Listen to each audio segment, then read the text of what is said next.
Ustaz?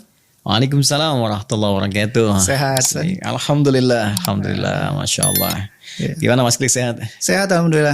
Saya senang cerah sekali wajah Ustadz saat ini dengan penuh senyum. Ya, alhamdulillah. Ya, harapan terbesar kecerahan wajah di dunia itu menampilkan keberbinarannya saat di akhirat. Masya Allah. Karena ada wajah orang-orang yang saat kembali kepada Allah dia begitu berbinar, begitu luar biasa gembiranya. Jadi kan berbinar itu menggambarkan keadaan atau ekspresi bahagia yang sangat dalam. Ternyata bukan karena masuk surganya. Kenapa, Ustaz? Karena dia mendapatkan satu kesempatan yang luar biasa besar, anugerah terindah untuk menatap Allah tanpa hijab. Oh iya, Masya Allah. Itu ada di Quran surah ke-75, Al-Qiyamah ayat 22 sampai 23. Wujuhun yawma idzin nadhirah ila rabbiha nadhirah. Ada orang-orang yang wajah mereka itu pada saat hari kiamat terjadi, saat dihisab begitu berbinar, gembira dan sebagainya. Ila rabbiha nadhirah, karena bisa menatap Rabbnya tanpa sekat. Jadi mudah-mudahan keceriaan kita di dunia ini, tatapan-tatapan kita yang melahirkan kebaikan-kebaikan, kita ikhtiarkan demikian menjadi amal soleh yang mengantarkan pada sebuah kesempatan dapat menatap Allah tanpa hijab di akhirat. Terharu saya saat malah mau nangis saya. Gimana Mas Klik, hari ini kita mau bincang tentang apa? Kita akan berbincang tentang hal yang lagi diperbincangkan di masyarakat mengenai cara kita beribadah, Ustaz. Jadi ada pernyataan bahwa khususnya doa. Jadi ada pernyataan bahwa kita nggak perlu berdoa dengan bahasa Arab karena Tuhan kita bukan orang Arab, Ustaz. Ya, nah, ini menarik, Ustaz. Baik. Ya, mungkin ada pendapat, Ustaz, mengenai ini. Baik, ya. Kita proporsional aja ya. Ya, proporsional artinya menempatkan segala sesuatu sesuai dengan porsinya. Betul. Karena itu saya sering katakan bahwa siapapun dapat menghadirkan satu pernyataan, dan dengan pernyataan itu kemudian kita bisa menilai lewat perangkat pengetahuan yang telah Allah anugerahkan kepada kita. Lalu apa yang menarik? Yang menarik adalah jika pernyataan dimaksud mengandung nilai-nilai kebenaran, maka hikmahnya adalah Allah menghadirkan petunjuk kepada kita untuk mengikuti hal dimaksud dalam meningkatkan ketakwaan kepada Allah. Namun sebaliknya, jika satu pernyataan tidak mengandung nilai kebenaran, maka di antara hikmahnya boleh jadi Allah ingin membuka sesuatu yang lebih besar lagi, sekaligus mengoreksi hal-hal yang keliru di masyarakat, sehingga dengan itu semakin meningkatkan kedekatan kita kepada Allah dengan cara yang lebih berkualitas. Ya, karena itulah masih ingat Mas Klik, Nabi membimbing kita dengan satu doa yang sangat luar biasa, ya kan? Allahumma arinal haqqa haqqan warzuqna ittiba'ah wa arinal batila batilan warzuqna ijtinabah. Ya Allah, mohon tunjukkan, perlihatkan kepada kami segala yang benar itu nyata kebenarannya, dan berikan kami kekuatan untuk mengikutinya. Dan mohon tunjukkan kepada kami segala yang keliru itu nyata salahnya, dan berikan kekuatan kepada kami untuk meninggalkannya. Karena itu prinsip dasar bagi kita setiap muslim, kita menilai wajar dulu segala pernyataan yang keluar. Tidak harus kemudian menyoal orang atau sumber dan sebagainya, sikapi secara objektif di sini. Lalu setelah itu kita lihat jika ada unsur kebenaran, kita ikuti dengan petunjuk Allah, dan standar menilai kebenaran itu tentunya dari persepsi syariat kita, kan? Nah, dan juga nanti akan dikuatkan oleh logika, karena keimanan tidak akan bertentangan dengan akal, logika. Akal itu diciptakan oleh Allah untuk mensupport iman, mensupport roh, kalbu. Jadi gak mungkin bertentangan. Kalau belum ketangkap, artinya ada yang belum sampai, yakin dulu, baru hikmah kemudian datang.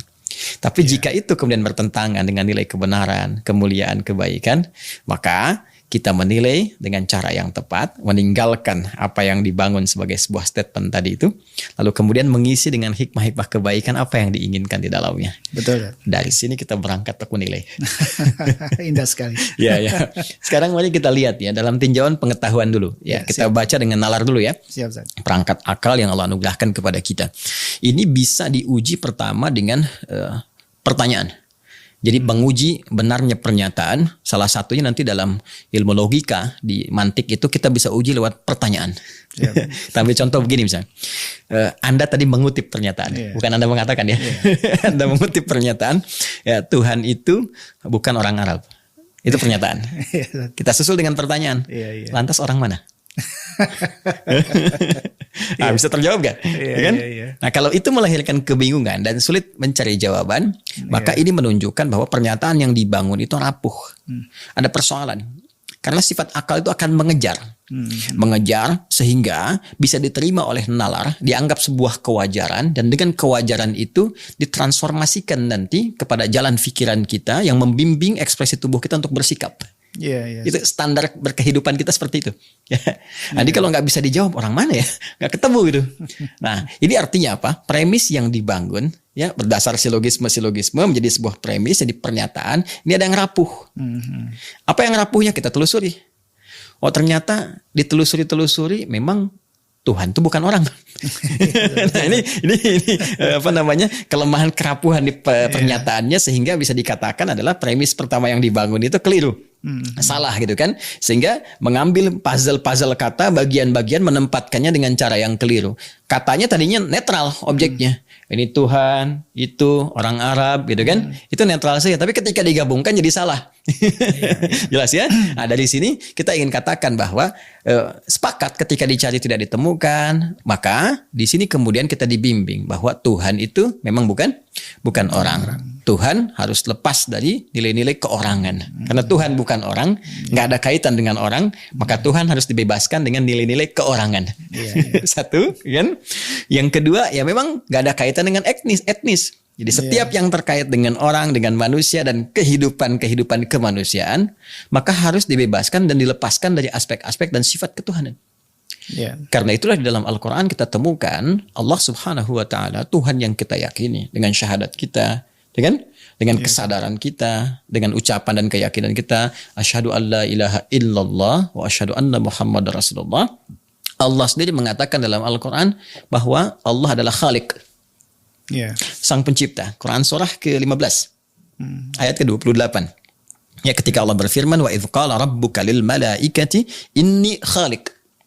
Ya, ketika Rabb Muhammad SAW berfirman kepada para malaikat, ya akulah Khalik. Okay? Sehingga kita dari sini sering berkata Sang Khalik. Ya, itu dah fitrah. Dan Allah menyebut dirinya dengan apa?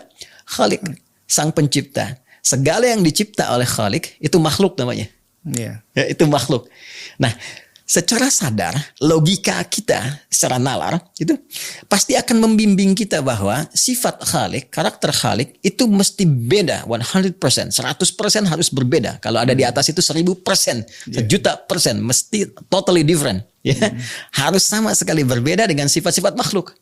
Karena Khalik pencipta, makhluk yang dicipta, antara pencipta dengan yang dicipta itu tidak boleh memiliki kemiripan atau keidentikan, atau hal-hal yang melekat pada satu di antara keduanya itu dimiliki, itu tidak boleh. Ya, jelas ya?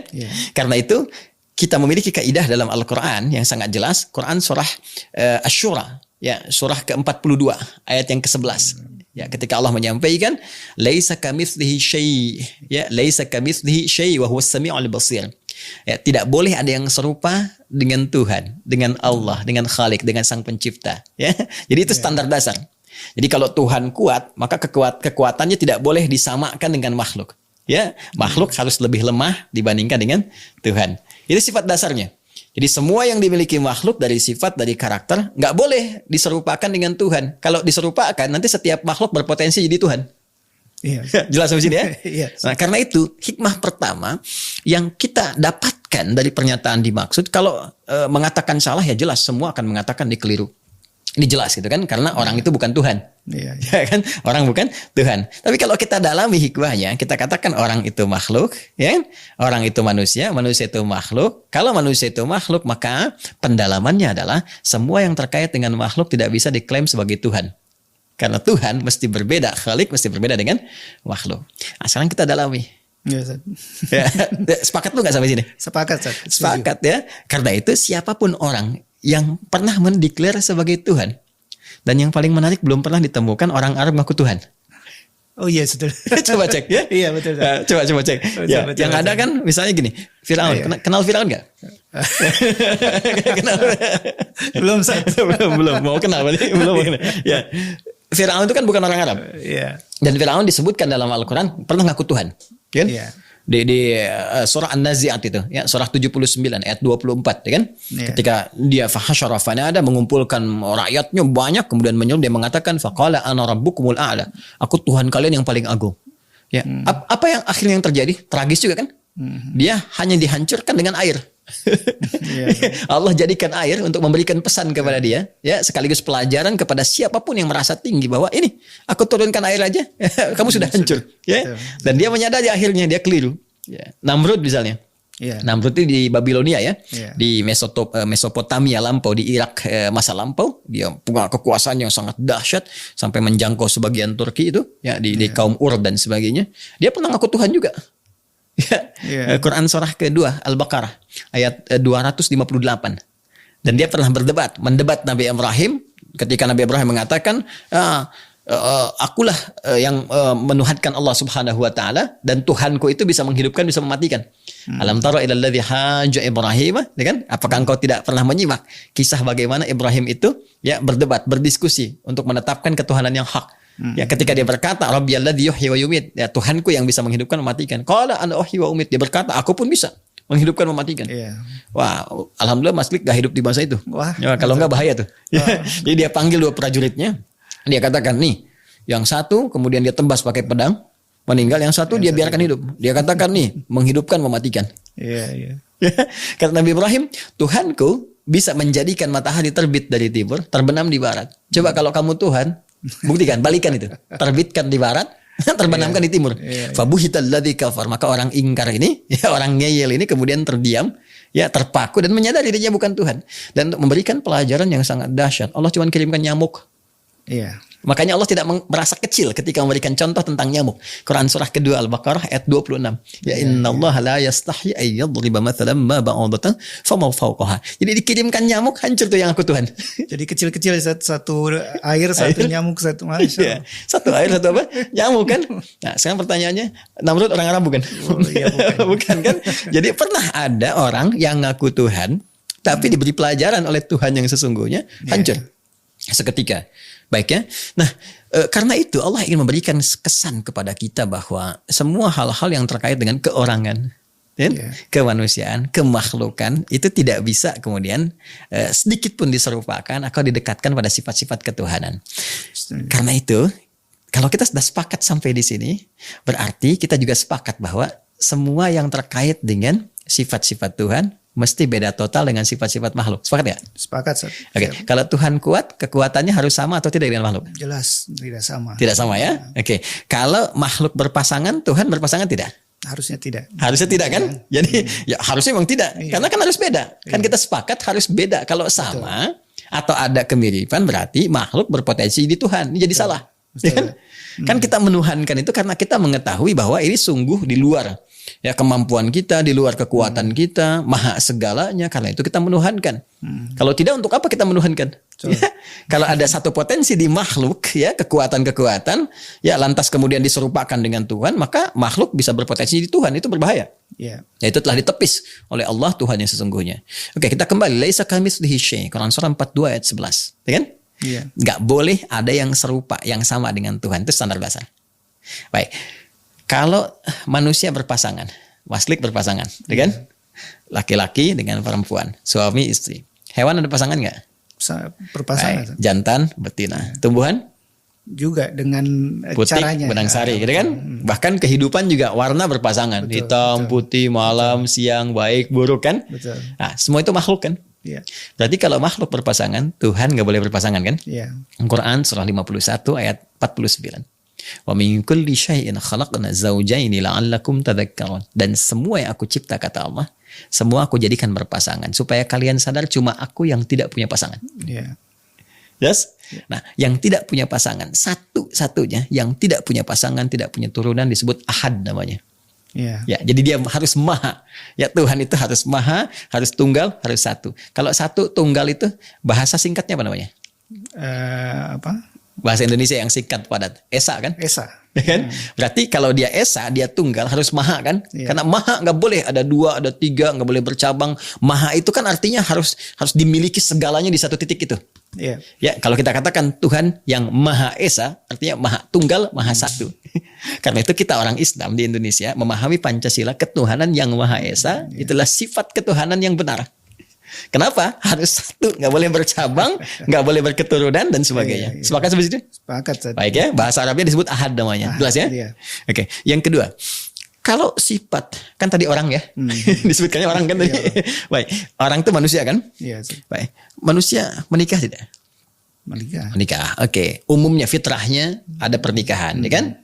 Keberpasangan, melahirkan keturunan berarti ya? Iya. Baik, berarti manusia berpotensi melahirkan. Iya. Berarti dari melahirkan itu lahir apa? Keturunan. Keturunan manusia lagi kan? Berarti ada yang dilahirkan ya? Iya, betul. Sifat manusia melahirkan, dilahirkan. Sifat orang. Iya. Kita sepakat di awal tadi Tuhan bukan orang. Iya. Berarti Tuhan itu boleh melahirkan tidak? Nggak boleh, San. Nggak boleh kan? Kenapa? Karena melahirkan sifat siapa? Sifat manusia. Sifat manusia, sifat orang. Karena Tuhan bukan orang, maka Tuhan tidak boleh melahirkan. Sekarang kalau Tuhan nggak boleh melahirkan, Tuhan boleh nggak dilahirkan? Nggak boleh juga. Kenapa? Kalau dilahirkan berarti ada sifat orang. Kan kita sepakat di awal bahwa Tuhan itu harus beda, totally different, kan? Harus beda 100% dengan makhluk. Karena Tuhan itu beda, maka nggak boleh sama dengan keadaan makhluk. Jadi kalau makhluk manusia orang itu melahirkan dan dilahirkan, maka Tuhan tidak boleh melahirkan dan tidak boleh hasil dari proses kelahiran. Jelas kan? Baik ya. Sekarang saya uji lagi nih. Kan kita bicara orang. Sekarang gini. Manusia itu bisa berdiri sendiri nggak? Tidak. Beraktivitas sendiri, gitu kan? Menghadirkan segalanya sendiri. Dia butuh orang lain nggak? Butuh orang lain. Berarti punya sifat sosial kan? Betul. Berarti butuh teman, butuh bantuan. Ini menunjukkan apa? Dia lemah kan? Betul. Berarti dia butuh bersekutu. Betul. Kan? Dia butuh berserikat. Karena dia makhluk sosial kan? Walaupun dalam prakteknya sosial itu ada yang benar, ada yang salah. Yang benar saling membantu, yang salah itu ada yang sok dan ada yang sial. Ya kan? Baik. Manusia butuh bantuan, manusia butuh berserikat, manusia butuh saling berkomunal, ya kan? Untuk mewujudkan satu keinginan atau harapan-harapan yang ingin diraih. Gak bisa berdiri sendiri. Kalau itu sifat manusia, berarti Tuhan gak boleh seperti itu. Tuhan tuh gak boleh ada partner.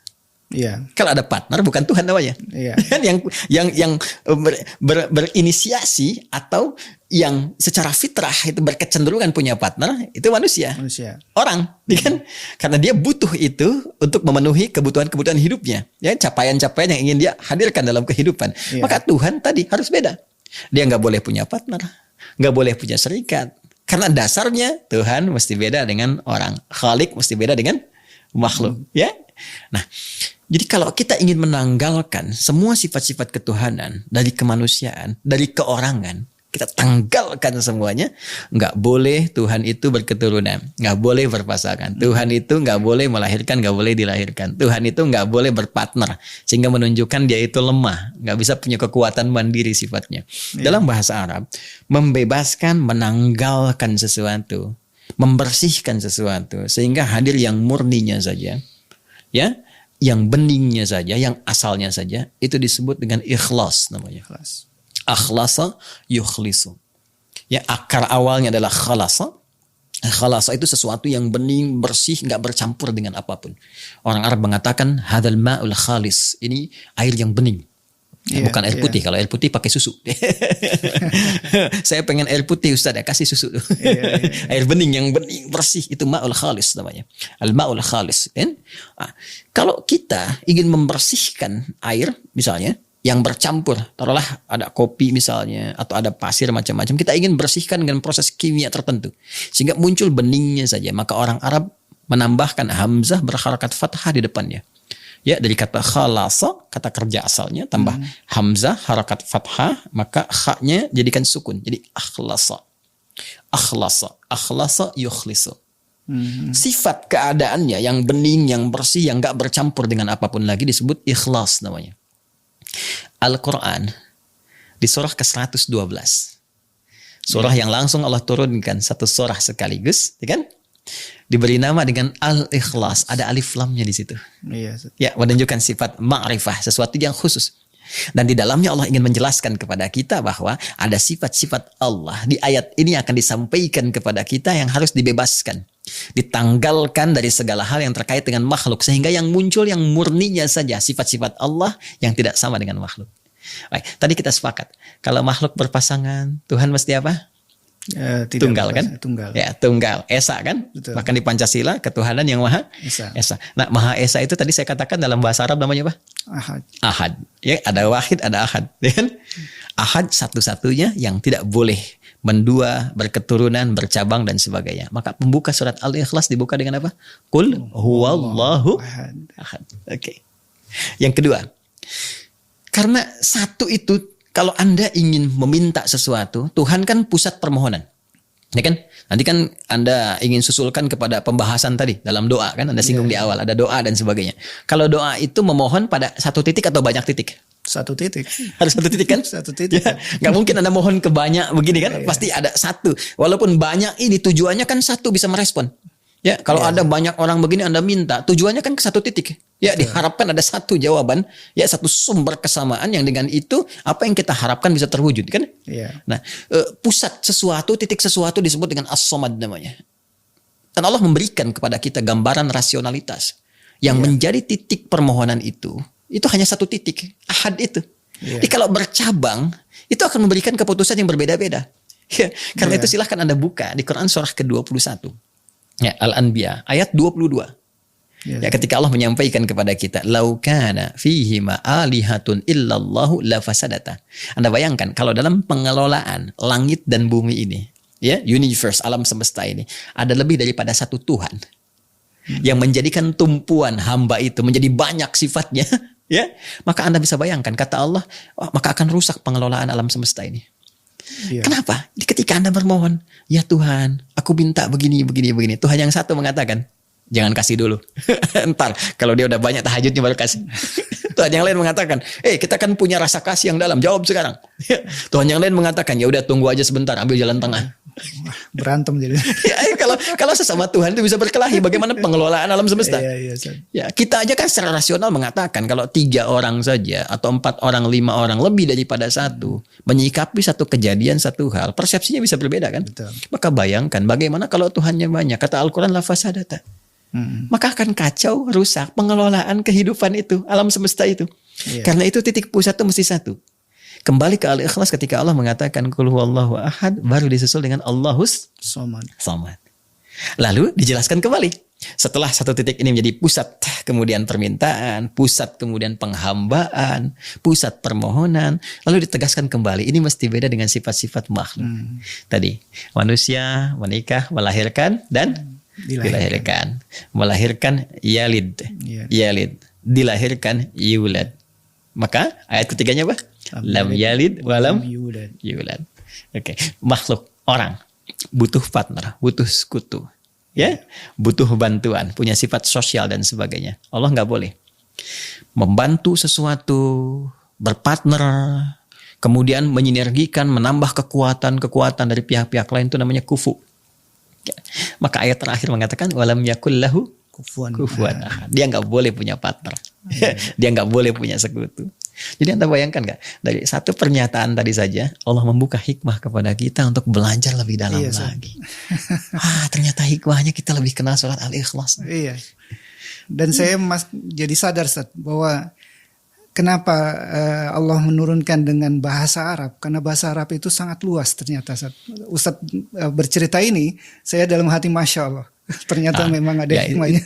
Sebelum sampai ke sana, kita tajamkan dulu tuh yang tadi itu. Jadi ketika ada pernyataan Tuhan bukan orang Arab dan kita kejar dengan logika, kita bahas sifat-sifat orang, lalu kita kaitkan itu untuk menilai sifat-sifat Tuhan dan sebagainya, dan puncaknya nggak boleh ada keserupaan.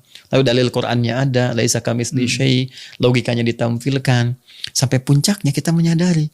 Sekarang pertanyaan besarnya, kenapa pembahasan ini mesti hadir? Karena jangan-jangan masih ada yang menuhankan orang.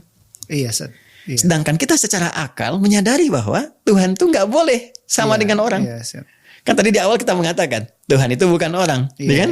Lantas dibahas sifat orang begini, sifat Tuhan begini. Al-Quran menampilkan. Jangan-jangan di era kekinian pun masih ada yang menuhankan orang. Jadi kalau ada yang menuhankan orang berarti sudah nggak masuk akal, ya kan?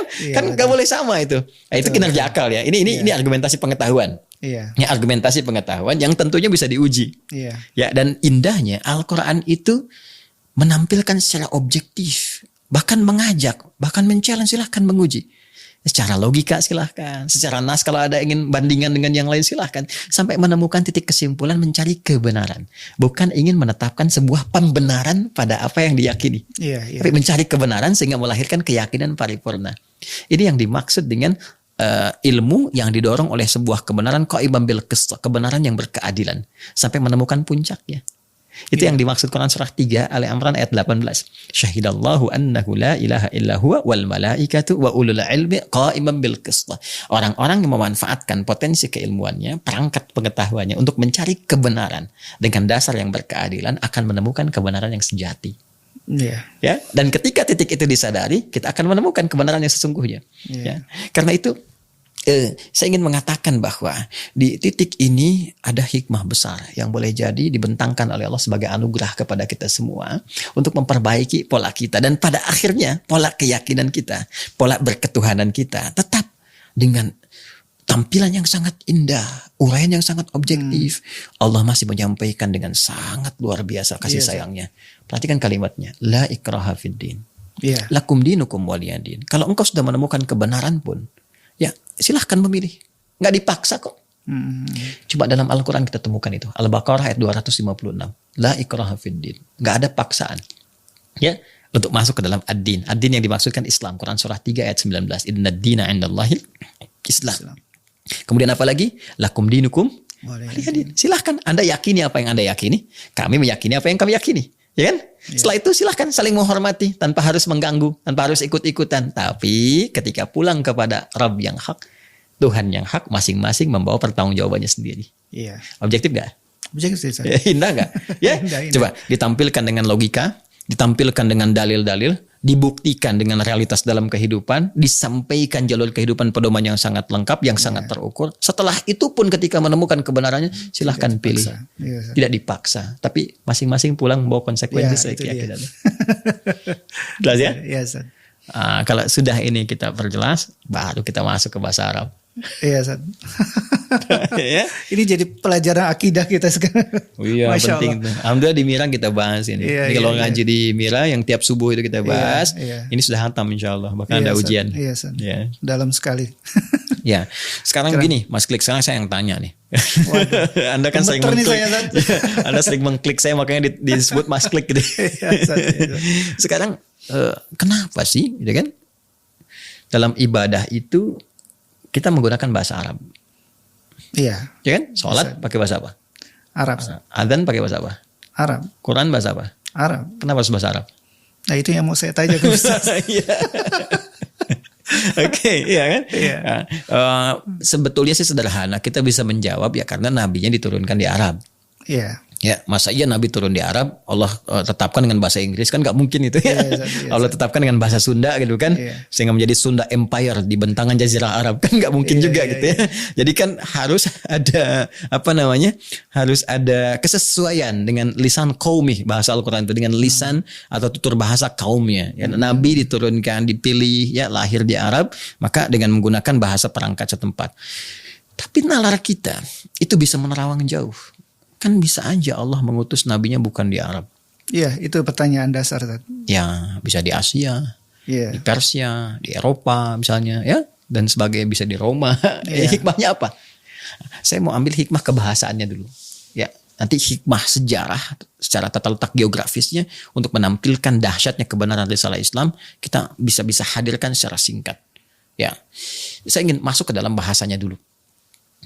Ternyata dipilihnya Nabi Muhammad SAW yang telah Allah tetapkan dengan menyertakannya ya bahasa yang digunakan oleh beliau dan kaumnya pada masa itu, yaitu bahasa Arab, sebagai bahasa yang akan digunakan dalam nilai-nilai syariat. Itu ternyata mengandung hikmah yang sangat tinggi.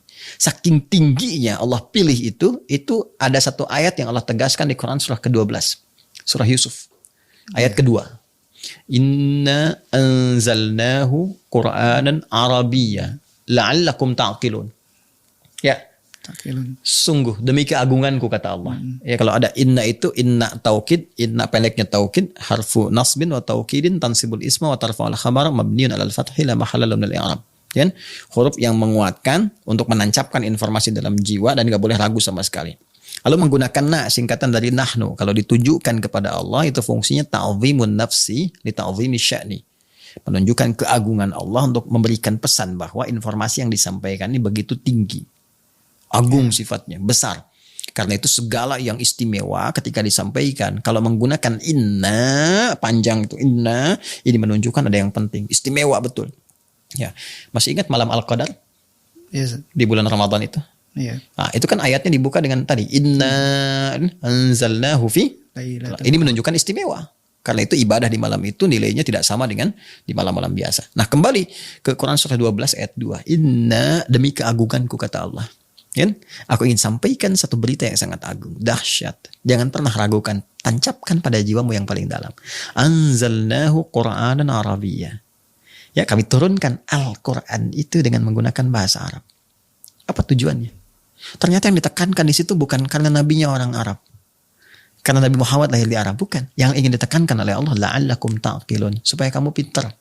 Iya, ta'qilun tadi saya. Supaya akal kamu bekerja. Supaya kamu pintar. Ternyata salah satu hal yang disampaikan oleh Al-Quran, kenapa Al-Quran diutarakan, ya, difirmankan oleh Allah Subhanahu wa taala, kemudian diteruskan oleh Rasulullah kepada sahabat sampai kepada kita dengan menggunakan bahasa Arab. Alasan yang paling dasar bukan karena nabinya saja lahir di Arab sehingga disampaikan dengan lisan kaumnya. Bukan karena itu saja, ya. Hal yang paling dahsyatnya adalah supaya kamu pintar kata Allah, la'allakum ta'qilun. Supaya kamu tambah pintar, kan itu fi'il mudhari. Mudhari itu terus berkelanjutan, progresif, present continuous future. Ya, sehingga kamu makin pintar dengan bahasa Arab, kamu makin pintar, kata Allah kan. Akal kamu makin bekerja, makin terstimulus, ya, terstimulus untuk menganalisis, untuk menghasilkan hal baru dan sebagainya. Dan silahkan coba riset. Ternyata kalau kita bandingkan bahasa 1, 2, 3 dengan yang lainnya, bahasa Arab itu memang luar biasa.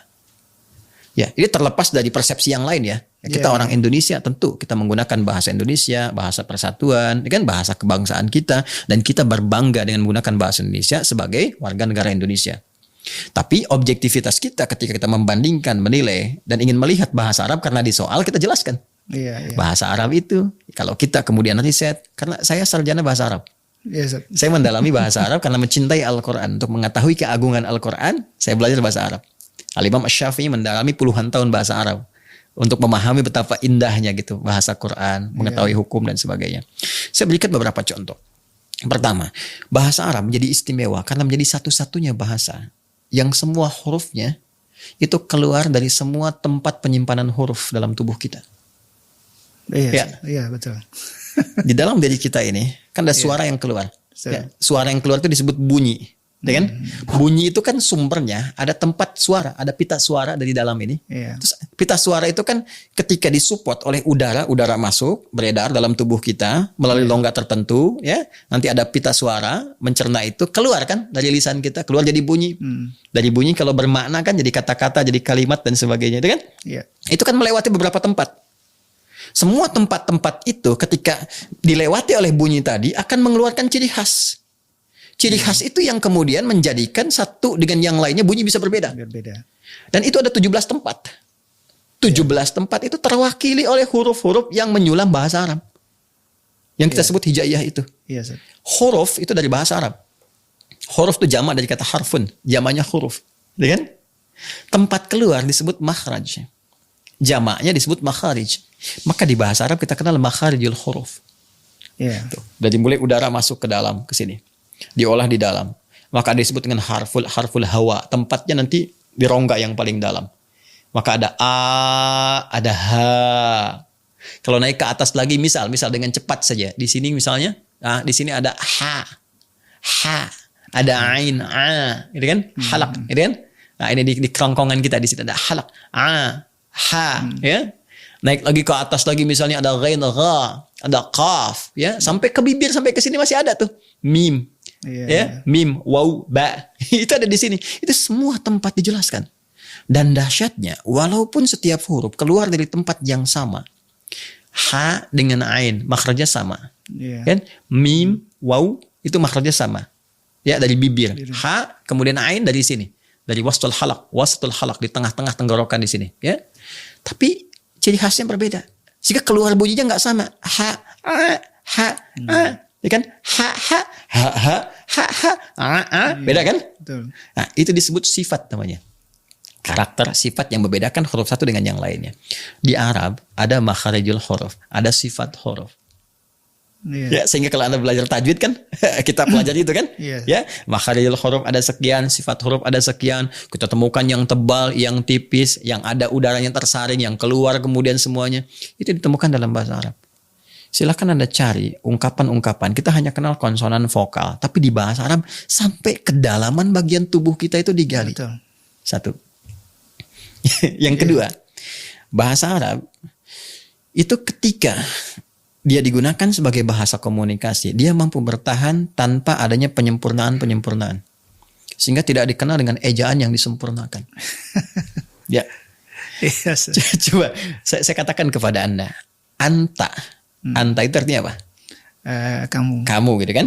Baik. Untuk laki-laki, anti untuk perempuan. Oke?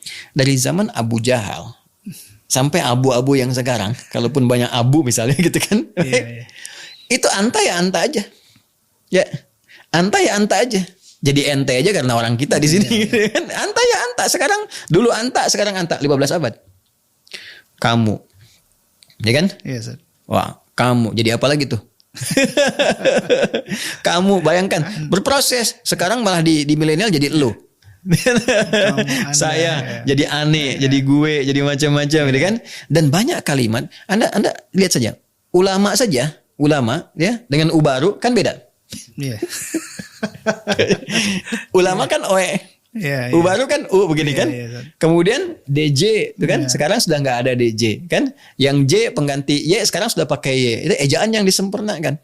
Karena itu salah satunya apa? Kenapa bahasa Arab dipilih menjadi bahasa Al-Quran, ditetapkan menjadi bagian ya yang disampaikan untuk bisa menghadirkan nilai-nilai Quran, firman Allah Subhanahu wa taala. Dan bukan sekedar nabinya orang Arab, tapi ternyata hikmahnya penjagaan terhadap Al-Quran. Supaya nggak ada revisi-revisi pada Quran. Jadi orang-orang yang ingin merubah Quran ketahuan. Karena nggak bisa direvisi. Alif Lam Mim dari dulu sampai sekarang Alif Lam Mim aja. Coba Anda lihat. Alif Lam Mim kan di Al-Baqarah. Ya, di Alam Nashrah kan hurufnya sama, alif lam dengan mim, tapi kan nggak pernah dibaca alif lam mim. Yang itu alam nashrah laka sadrak, alam tara kaifa fa'ala rabbuka bi ashabil fil. Yang ini alif lam mim, Ali Imran alif lam mim, ya kan? Jadi ini juga membuktikan bahwa Quran itu firman, mukjizat, bukan rekayasa Nabi. Karena kecenderungan manusia kalau ingin menyampaikan dari huruf yang sama, kalimat yang disusun dari huruf yang sama, tentu akan sama pengucapannya. Tapi yang satu alam, yang satu alif lam mim, ya kan? Nah, jadi hikmah yang pertama tadi saya katakan, ya kan, bahasa Arab itu mengakomodir semua tempat keluarnya huruf. Bahasa Arab itu bahasa yang konsisten, yang tidak berpotensi tidak mengalami perubahan-perubahan dari segi lafaz-lafaz sampai dengan kemudian ke maknanya.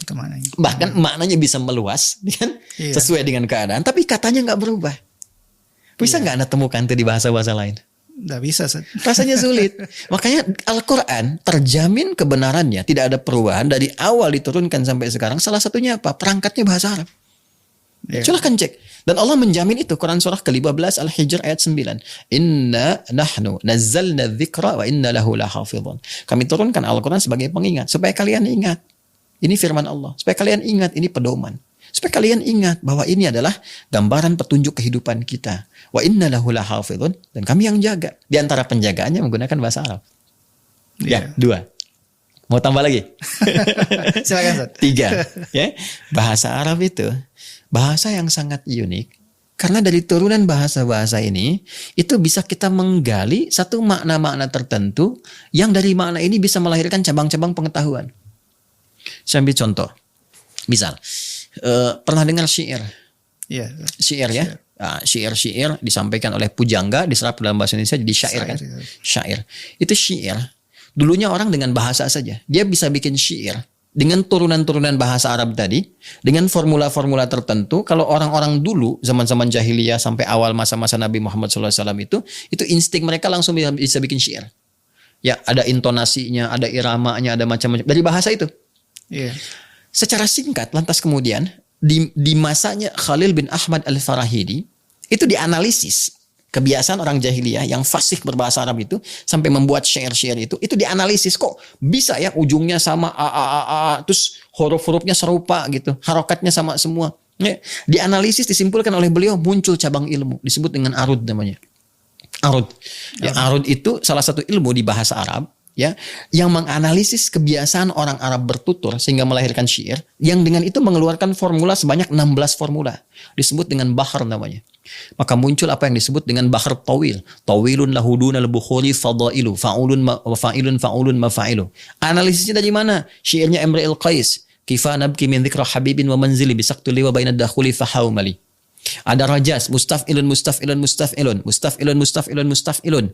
Bisa diterapkan sautus safiril bulbuli, hayya qalbi thamili, al-ma'u wa zahru ma zahru lahdil muqali, wa anta sayyidali wa sayyidi wa maulali, fakam tayyimuni ghazailun uqayqali, qataftuhu min wajatin fi hadhar rajuli, faqala la la la faqad ghada muharwili. Terus demikian seterusnya. Ya. Nah, yang menarik apa? Ketika mengetahui formulasi ilmu ini dari tuturan orang Arab berbahasa Arab, diambil jadi formulasi ilmu. Dari formulasi keilmuan ini bisa digunakan untuk bisa merangkum ilmu-ilmu yang sudah ada. Jadi kalau kita ingin menguasai satu ilmu, itu tinggal dijadikan sebuah syair menggunakan formula ini. Contoh apa? Gramatikal bahasa Arab itu kan banyak. Ada nahu, ada sorof, ada macam-macam dan sebagainya. Itu kan banyak tuh teori-teorinya. Dikumpulkan dengan menggunakan ilmu arud ini, jadikan nazam, jadikan syair. Ada 1002 bait kurang lebih. Dikenal dengan nama alfiyah. Kalau kita kuasai dengan alfiyah itu menggunakan rumusan ilmu arud ini, itu lebih cepat paham bahasa Arabnya, kaidah-kaidahnya. Ya, maka muncullah kemudian misalnya Ibnu Malik menulis bait-bait syair, menghadirkan bait ini kurang lebih 1002 bait. Maka dikatakan kalamun lafdhun mufidun kastaqim wasmun wa fi'lun thumma harfun lil kalim wahiduhu kalimatun wal qawlu am wa kalimatun biha kalamun qad yu'am. Orang yang ingin belajar gramatikal bahasa Arab tinggal belajar bait ini, dia hafalin, dia paham. Itu baru gramatikal bahasa Arab. Nanti ada alfiyah di ilmu hadis. Imam As-Suyuti punya alfiyah ilmu hadis. Nanti ada lagi bait-bait sampai ke qiraat. Ya, sampai qiraat ada baitnya. Ulama hadis ada baitnya. Ya, bab-bab yang lain pun dikumpulkan jadi bait-bait itu. Itu memudahkan. Dari mana? Bahasa Arab. Dari sini melahirkan irama. Karena nanti syarat bikin syair itu salah satunya ada iramanya. Maka muncul do, re, mi, fa, sol, la, si, do. Do, re, mi, fa, sol, la, si, do itu dari notasi bahasa Arab asalnya. Ya, dal, ra, mim, fa, sod, lam, mim, dal. Di copy paste nanti. Jadi notasi musik. C, D, E, F, G, A, B, C, G, A, B, C, D, F, G, D, F, G, A, B, C, D, A, B, C, D, F, G, A, F, G, A, B, C, D, E, B, C, D, E, F, G, A, B, F, G, A, B, C, D, A, F, G, A, B, C, C. Saya enggak suka musik ya, tapi saya hafal gitu. Saya tahu karena saya belajar untuk teori-teori itu guna meriset apa hukum musik, apa ini, apa itu. Jadi kita pelajari itu semua. Nah, itu baru 3. Dan udah melahirkan banyak hal gitu. Ya, bisa jadikan rumusan keilmuan. Makanya orang Arab dulu kalau ingin mengetahui sesuatu, dia bikin syair. Ya, melihat Mas Klik aja itu bisa bikin syair sendiri. Ya, itu bisa bikin syair sendiri itu. Makanya Umar bin Khattab itu memberikan satu gambaran kepada kita sampai ulama-ulama menyitir banyak pernyataan beliau. Kalau ingin tahu keilmuan orang-orang Arab, lihat syairnya. Bahkan lebih tajam lagi kalau kita ingin tahu ada kejadian apa 150 tahun sebelum Nabi lahir, ya, suatu sore di tempat A, lihat syair orang Arab yang sedang ada di situ. Ya. Nah, karena itu orang-orang yang bersyair, para penyair itu sangat dihargai di masa jahiliyah dulu. Sampai syair yang terbaiknya ditulis dengan tinta emas, digantungkan di Ka'bah. Yang kelak diganti dengan kain kiswah bertuliskan kaligrafi Quran itu. Iya. Nah, jadi kalau Anda bertanya kenapa harus dengan menggunakan bahasa Arab, salah satunya itu, ya, bukannya salah satu itu, salah 3 ya, tadi saya sampaikan 3 tuh.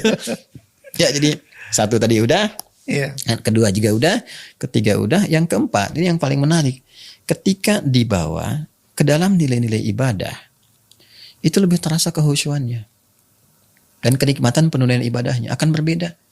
Paling gampang gini lah, jangan dulu masuk ke sholat lah ya, atau bahkan ke Quran, azan aja. Coba adzan deh. Anda misalnya mau gunakan bahasa apa? Bahasa Sunda. Yes. Ya. Allah anu agung, Allah anu agung. Pakai Betawi. Tuhan gua gede, Tuhan gua gede. Iya. Ya, pakai bahasa Indonesia. Allah Maha Besar, Allah Maha Besar. Iya. Gunakan bahasa Arab.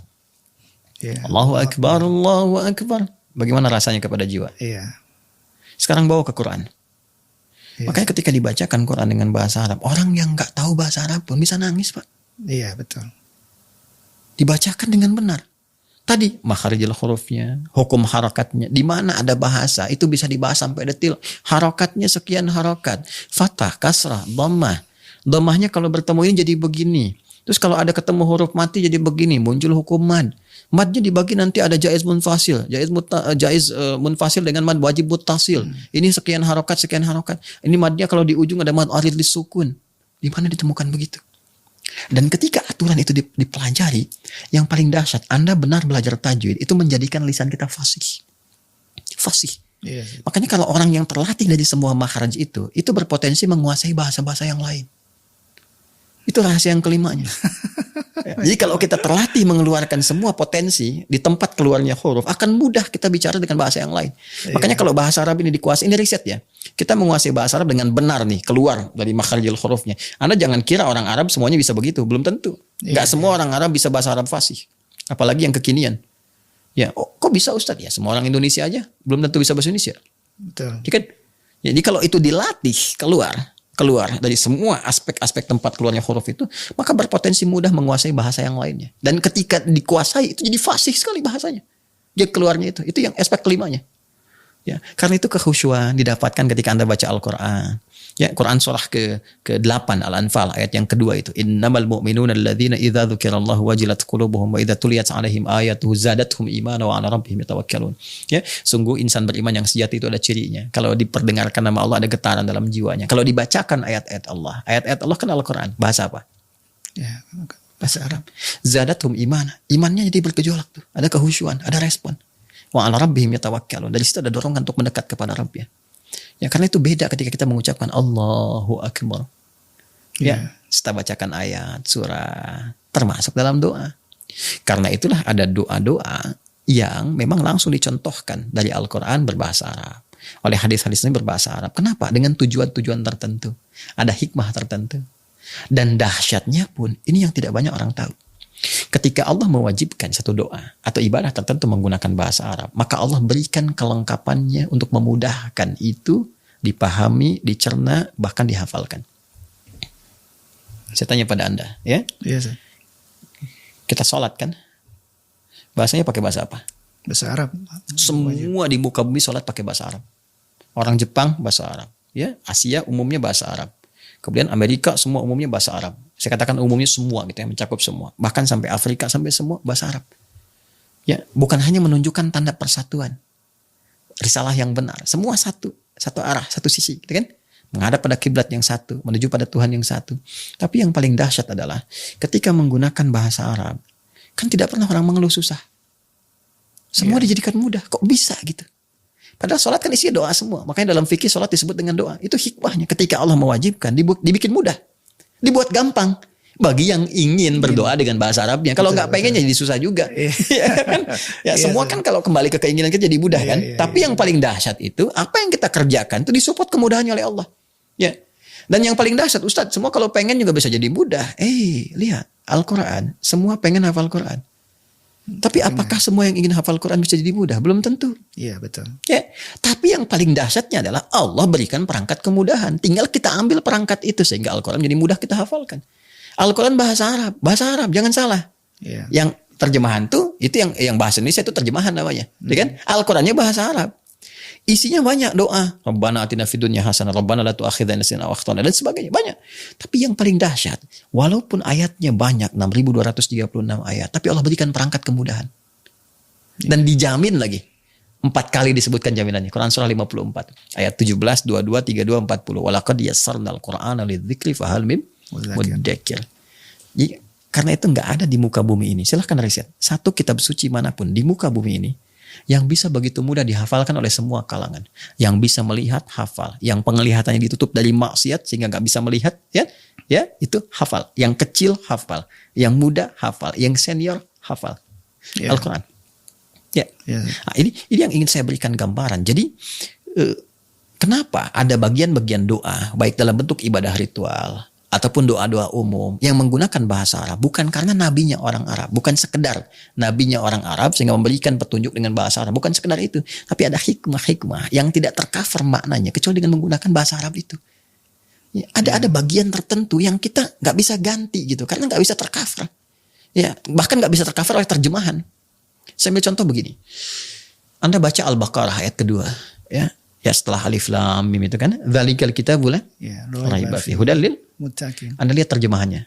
Di terjemahan itu diterjemahkan kitab ini, dzalikal kitab. Sedangkan kata dzalika bahasa Arab artinya apa? Itu. Oh iya. Ini bahasa Arabnya hadza. Ya, dzalikal kitab terjemahannya kok bisa kitab ini. Kenapa? Karena di kata dzalika itu punya 3 unsur. Dza yang menunjukkan hadza, li lamul bu'di, kaful khitab. Karena saat ayat Quran diturunkan, banyak yang menuduh Nabi Muhammad. Bukan cuma meragukan. Mereka meragukan Nabi, menuduh Nabi penyair, Nabi merekayasa Quran, itu cuma buatan Muhammad SAW. Turun kemudian pernyataan dari Allah. Bantahan sekaligus penegasan. Hey, kitab ini, li jauh ka dari apa yang kamu tuduhkan. Dari apa yang kamu bayangkan. La raiba fi, gak ada keraguan di dalamnya. Dan kamu nuduh tanpa bukti. Tuh, baru dzalika tuh. Bisa nggak tercover dengan bahasa kita? Panjang dan mungkin nggak mananya lain. Iya. Karena itu bahkan kita serapkan bahasa-bahasa Arab itu untuk bisa mengcover semua makna ini. Bahkan dalam nama. Ya, saya Adi Hidayat misalnya. Hidayah itu berapa kan maknanya banyak sekali. Bisa petunjuk, pedoman, kemudahan, ya kan? Ya nikmat-nikmat, rahmat, curahan itu kan banyak sekali di situ maknanya. Kan nggak mungkin saya rubah nama Adi yang mendapat petunjuk, kemudahan, kerahmatan, kebaikan. Berapa banyak karakter yang saya tuliskan. Ya, ada nama misalnya Asep Abdurrahman. Terus ganti aja, jangan ke Arab-Araban. Asep hamba Tuhan yang maha pengasih, penyayang, yang kasihnya begitu luas. Kan terlalu banyak di akte. Nah, jadi kalau ada doa-doa tertentu ingin kita panjatkan dan Rasulullah menunjukkan itu, artinya ada hikmah di balik doa itu. Ada sesuatu yang sangat besar, dahsyat, yang kadang-kadang nggak tercover dengan terjemahannya. Dan kita mohonkan dengan bahasa hati kita. Namun di luar apa yang pernah disampaikan, misalnya, boleh juga kita meminta dengan bahasa kita. Ya, sifatnya umum, kalau ingin menghadirkan dengan permintaan kita sendiri. Terlebih kalau kita tidak mengetahui doa-doa yang pernah dibimbingkan dalam Al-Quran ataupun hadis Nabi. Terus kita ingin mohon sesuai kebutuhan kita.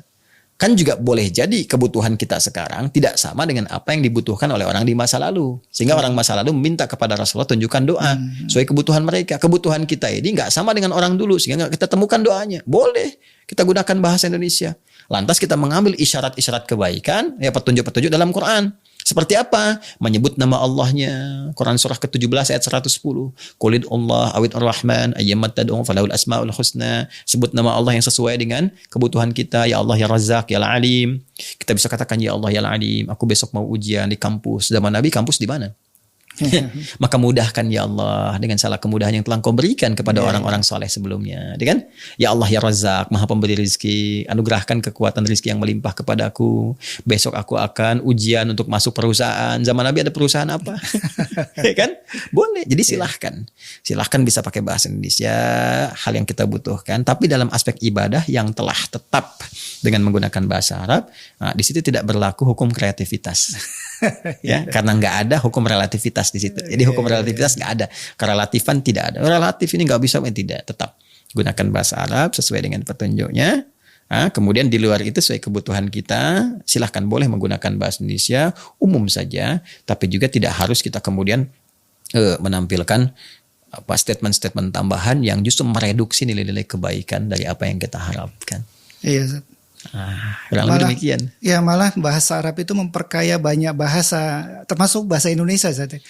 Kalau dilihat bahwa saya sangat bangga dengan Bapak bangsa kita menyerap banyak bahasa Arab, yang akhirnya kalau tanpa bahasa Arab itu kita ngomong begini kayaknya langsung berhenti, karena ada beberapa kata yang langsung ketemu bahasa Arab lagi. Proses asimilasi ya. Iya betul. Asimilasi budaya, karena pengaruh dulu kan percampuran tuh wajar. Iya. Seperti misalnya kalau kita ingin contohkan di Filipina kan banyak terpengaruh juga dengan bahasa Spanyol.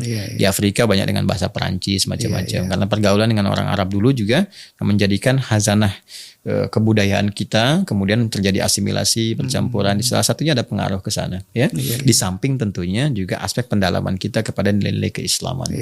Ya, banyak loh kalau mau kita, sebetulnya orang-orang yang anti Arab itu orang-orang irasional. Ya, kenapa? Karena nggak bisa dilepaskan dari tatanan kebahasaan kita, dari pengaruh bahasa Arab itu. Kalau mau diriset silahkan, berapa puluh persen tuh dari bahasa kita. Majlis Permusyawaratan Rakyatnya udah bahasa Arab, majlisnya bahasa Arab, musyawaratnya bahasa Arab juga. Terus nama-nama gitu ya kan, banyak sekali dari bahasa Arab. Masa mau dirubah gitu? Nah, jadi saya kira kita proporsional saja, kembali seperti di awal tadi saya sampaikan. Dan yang hebat itu ada riset dari luar bahkan. Ya, orang yang hafal Quran itu kecerdasannya bisa meningkat. Ya setidaknya 3 kali lipat. Masya Allah. Ya dari orang-orang standar pada umumnya. Ini menarik ini. Kenapa? Salah satunya karena di dalam Quran itu lebih daripada 50.000 kosakata. Dan dari sejak kecil ketika hafal banyak kosakata itu mudah mencerna ilmu-ilmu yang lainnya. Karena itu orang-orang dulu itu terbiasa menghafal Quran dan terbawa memudahkan untuk bisa menangkap dan menyerap pengetahuan-pengetahuan yang baru. Kurang lebih demikian Mas Klik. Jadi saya kira Masya Allah hikmahnya banyak sekali. Satu pernyataan menghadirkan banyak hikmah berkehidupan. Jadi sekali lagi proporsional. Kita hanya menilai berdasarkan tinjauan pengetahuan apa yang bisa menjadi hikmah yang bisa kita dapatkan, tanpa harus kemudian menyoal sisi lain yang tidak berkelindan. Dan saya khusnudzan boleh jadi penutur tadi pun ya mungkin maksudnya tidak seperti itu. Tidak ingin mengatakan Tuhan itu orang. Mungkin maksudnya kan lain, cuma barangkali apa yang diinginkan tidak sama dengan apa yang diutarakan. Di bahasa Arab itu sabkul lisan namanya. Lisan keduluan menyampaikan sesuatu yang mungkin tidak dimaksudkan ke situ. Ya khusnudzannya demikian. Dan kalau Allah tidak berkehendak jadi kan nggak jadi keluar juga. Hikmahnya kita dapat pembahasannya. Tadi ya, kita doakan. Kita banyak menyerap pelajaran khususnya untuk bahasa Arab. Ternyata esensinya luar biasa. Alhamdulillah. Terima kasih Ustaz. Mudah-mudahan kita bisa berbincang lagi di lain hal. Insyaallah. Pemirsa, demikian bincang-bincang kita dengan guru kita Ustadz Adi Hidayat. Banyak hal yang kita dapatkan dan mudah-mudahan menambah wawasan keilmuan kita untuk mendekatkan kita pada Allah Subhanahu wa taala. Saya Klik. Assalamualaikum warahmatullahi wabarakatuh.